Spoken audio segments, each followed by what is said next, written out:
30 жилийн одоо бүх хөрөнгө оруулагч нартай холбоотой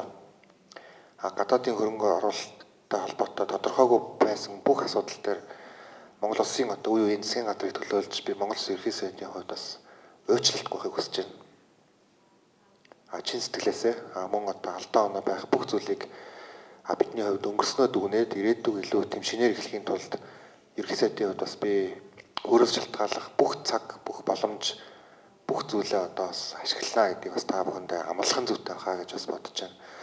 Энэ дээр Монгол Улсын ерөнхийлөгч их хурлын дарга нэг цонхоор нэгдмэл байр суурьтай байгаа гэдгийг бас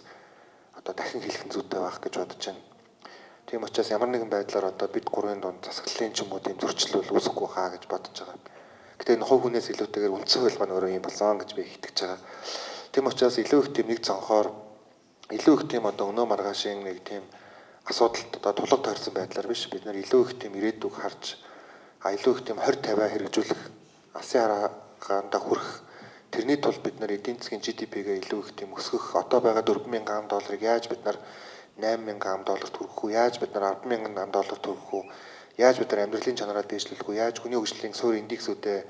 илүү болгох уу, яаж бид нар авилгалын индексийн одоо 111 дээр байгаа асуудлыг 2 оронтой тоонд богино хугацаанд оруулах уу,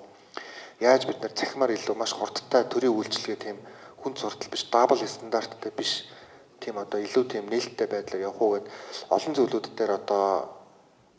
маш их тийм богино хугацаанд ажиллана.